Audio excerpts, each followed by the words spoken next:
There's a pretty one, Ulysses.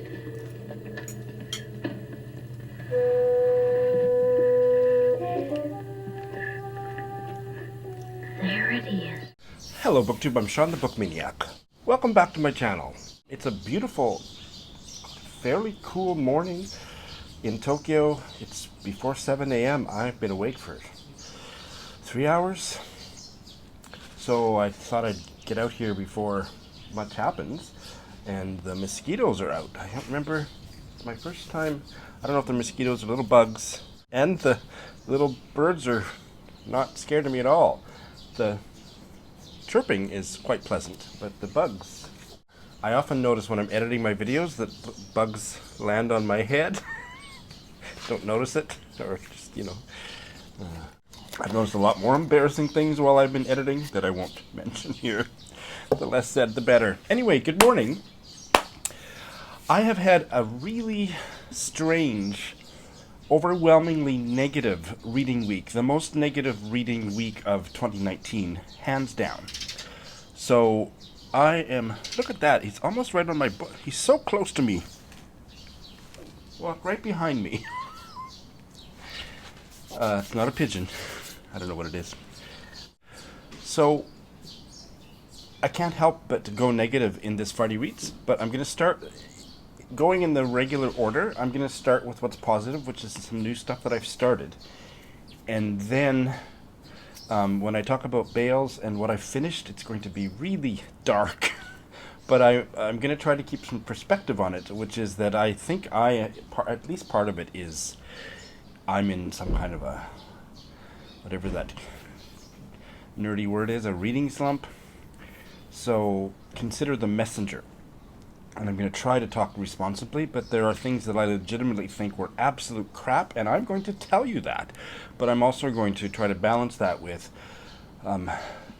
maybe it was that I got out of the wrong side of the bed for a week, and there was stuff going on. I can't think of anything going on personally, and I maybe wouldn't tell you if there was, but I can honestly say my personal life is quite normal, quite good. I am responding to what I consider to be good writing with my typical passion and enthusiasm. So I think mostly I have just had a spate of really bad books, and it's kind of left me needing a hug. And at the end of this video, I'm going to talk about what I'm going to do to get myself out of this, because I've worked myself into quite a pickle reader-wise, and I don't need a hug.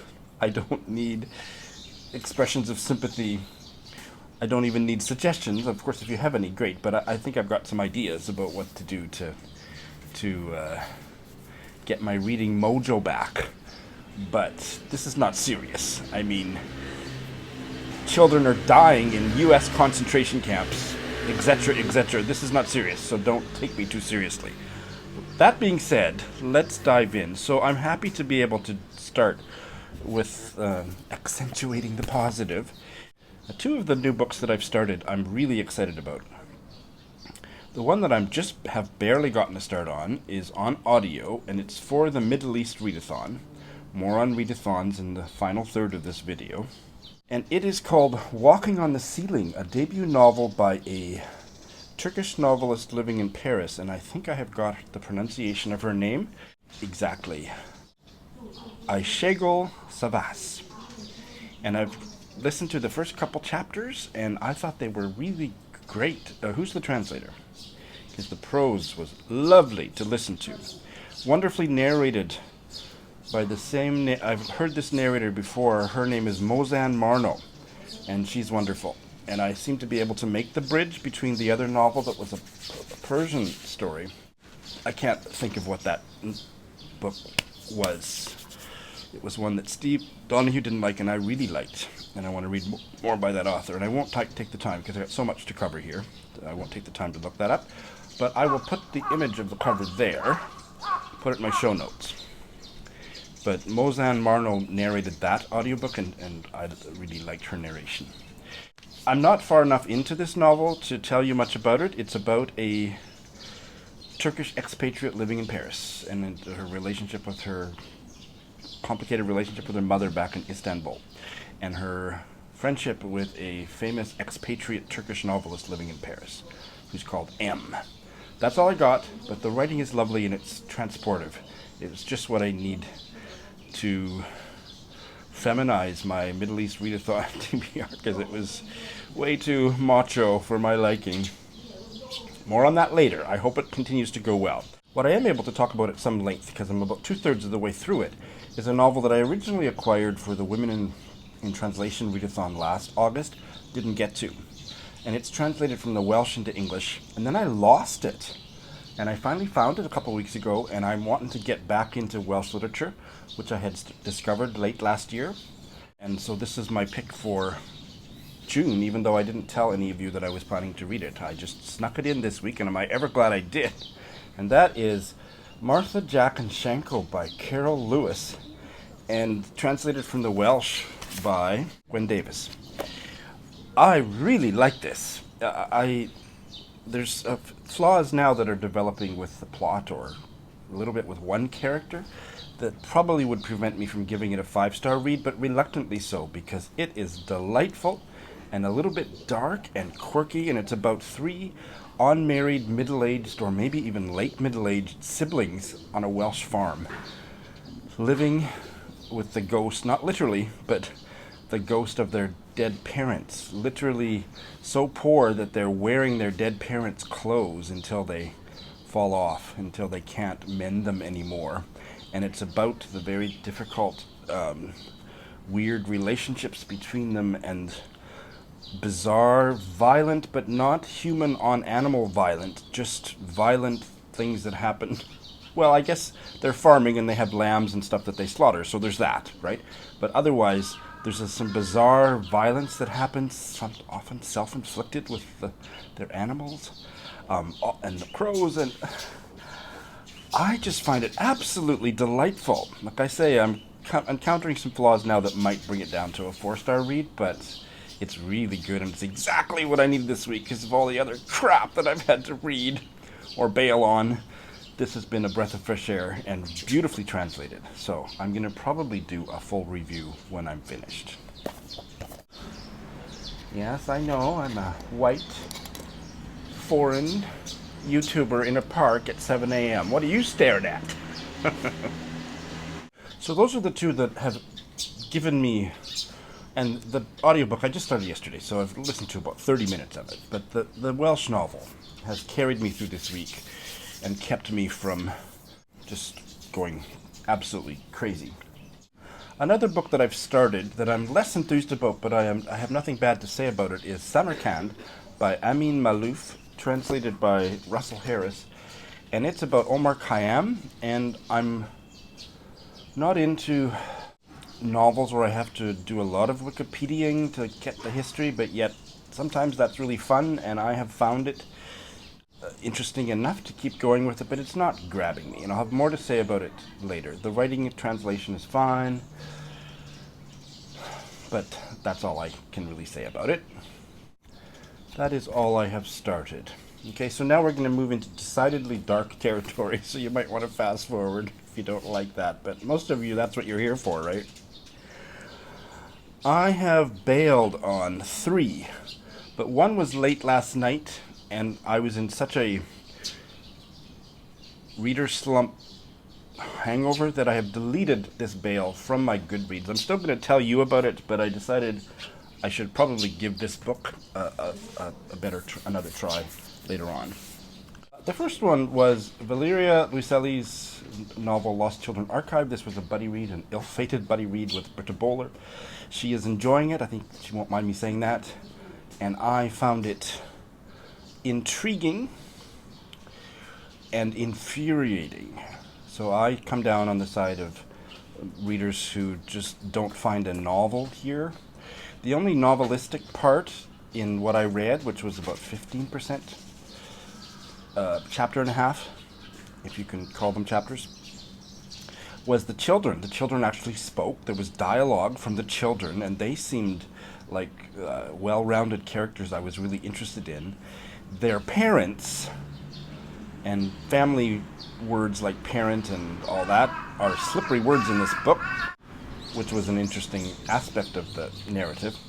were complete dolts. I hated the parents because they were so stupid.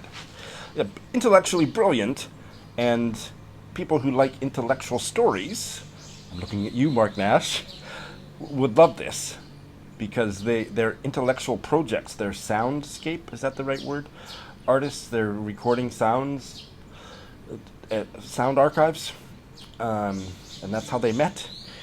But they are complete idiots about having an interpersonal relationship, and they don't even know that about themselves. So I hated it because this is not a novel. I mean, when I was doing it on audio, narrated quite competently by the author. It's her first English language book, like that she wrote in English. She's interesting. I care a lot about the immigrant refugee crisis in America and the crime against humanity, which is the Trump policy, which is about to be dialed up exponentially this week, if you can believe anything that asshole says.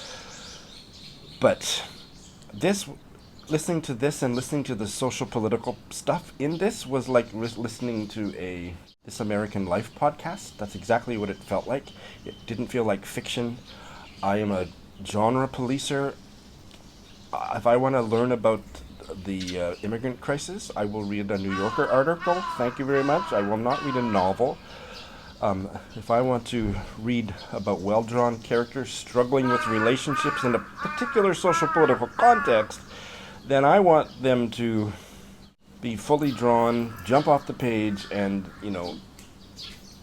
not be fussing over boxes of documents and books that they might want to read, and not ever talk to each other about what's going on between them. No, thank you. Not for me.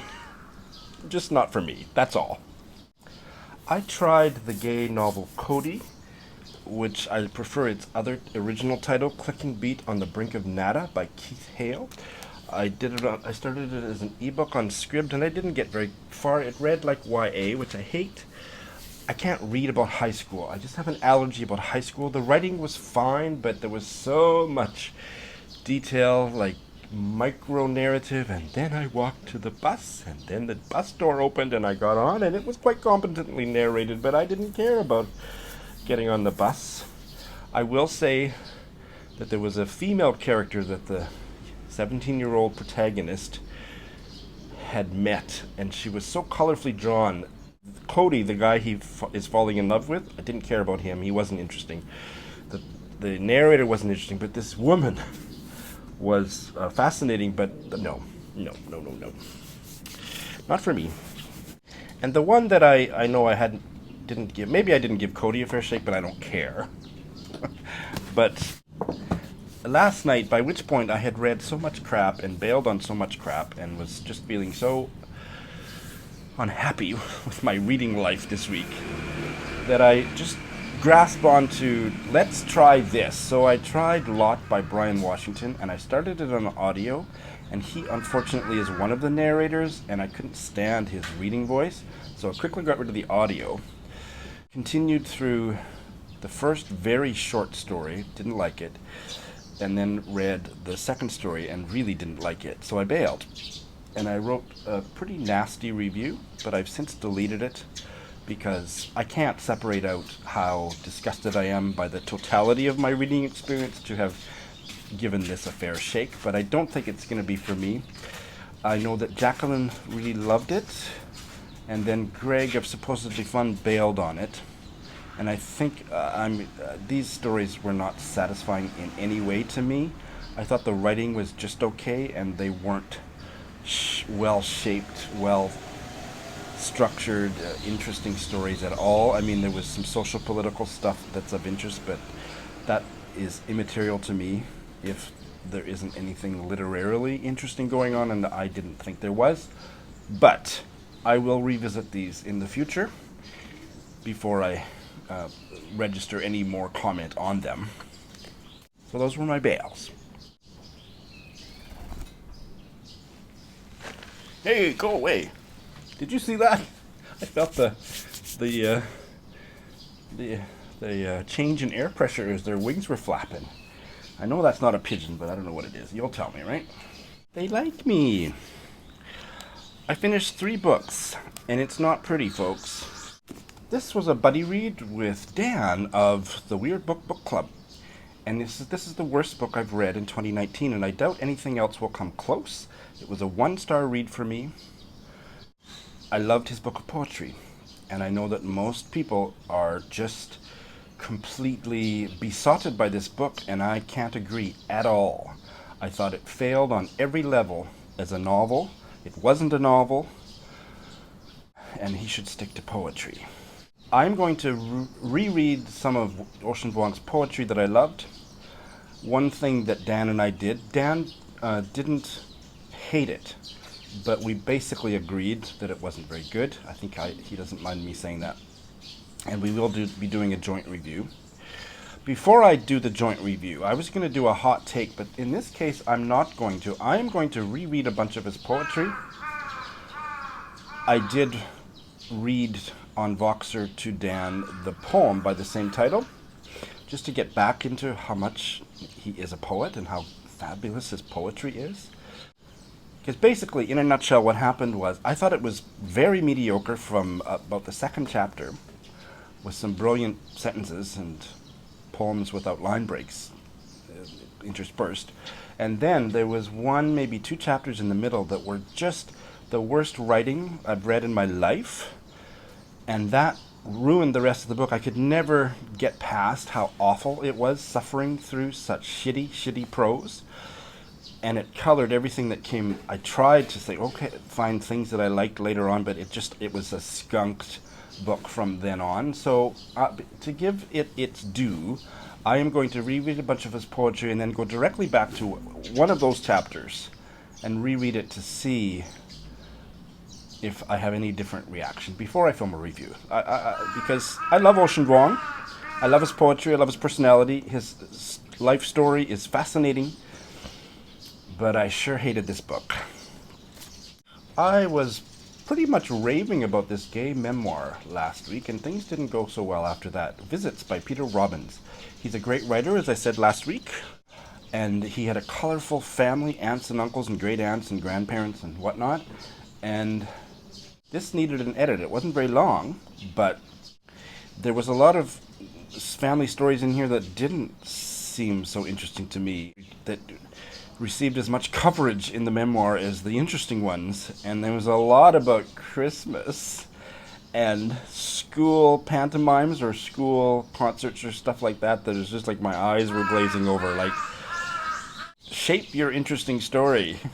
It read by the end like your great aunt's memoirs would read, like somebody who doesn't know how to shape or edit, or it was just still well written, but who cares about most of this? I didn't care about most of this, and there was almost, despite him being a gay author and this picture, there was about a page and a half that pertained to him being a gay man. Almost nothing.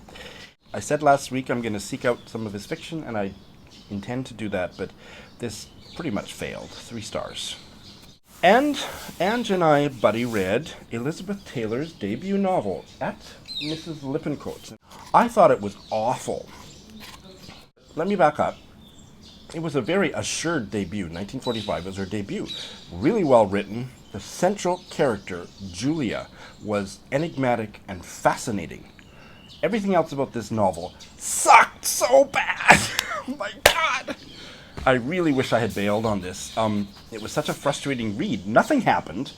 She's got a soldier husband, but they're in a small town in the UK and he's not deployed. I never got clear on that. She's not happy in the marriage. He seems aloof and annoying.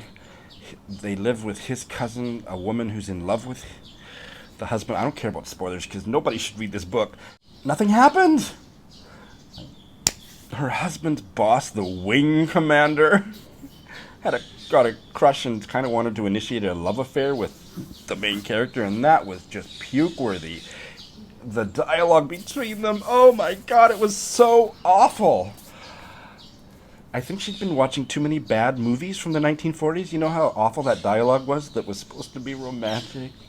Just kind of stuff like, this line literally does not occur in this novel, but just stuff like, Oh, don't speak. Jesus. Hated it. 2 stars because the protagonist was fascinating, but everything else about it was just an absolute abject failure. I think I'll give Elizabeth Taylor one more try. Her Mrs. Palfrey at the Claremont, one of her last books, is considered her masterpiece, and I loved it. And I haven't enjoyed the other 2 that I've read. One was a Bale, and this one should have been a Bale. Anne says I should try a lesser known one by Elizabeth Taylor, Angel, and maybe in about 15 years I will.